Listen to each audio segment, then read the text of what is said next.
Magandang hapon sa inyo, mga bata! Natutuwa ako dahil nagkita-kita ulit tayo. Nagkita-kita? Ibig sabihin, ginagamit natin ang ating mga mata. Nakikita niyo ako sa pamamagitan ng panonood ng TV. Ang galing ng mga mata natin, di ba? Pero alam niyo na ba ang mga paraan para maingatan natin ang ating mga mata? Yan ang ating pag-aaralan ngayon. Kasama pa rin si Dr. Manggita. Tara, samahan niyo ako. Magandang hapon po, Dr. Manggita. Magandang hapon, Benzi. Ano po ang mga basic na paraan sa pangangalaga ng ating mata? Simple lang ang pag-alaga eh. One is, huwag tayong magpapatak ng basta anong patak sa mata. Kasi pag normal at healthy ang mata, hindi naman kailangan ng maraming kung anong pinapatak.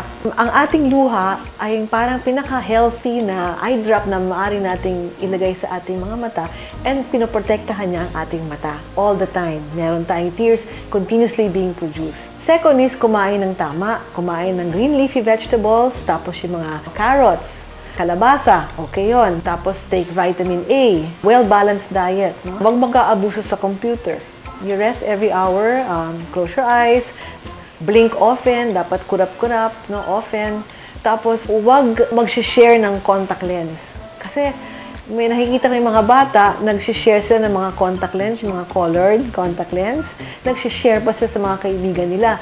Kaya nga, that's very dangerous kasi maaring magkaroon ng infection. So, avoid that at all costs. Magpatingin sa doktor every now and then, bago pumasok sa eskwela, mga bata.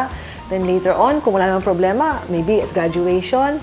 Pero everybody, pagdating ng age na 40, kailangan mabuti magpatingin din. Kasi doon lumalabas ang maraming sakit sa mata. Maraming salamat po, Dr. Manggita. Walang anuman. O di ba mga bata, may mga paraan pala para maingatan natin ang ating mga mata. Ang kailangan lang ay sumunod tayo.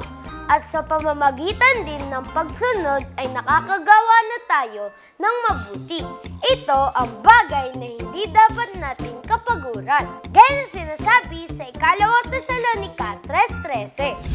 Ngunit kayo mga kapatid, huwag kayong mga pagod sa paggawa ng mabuti.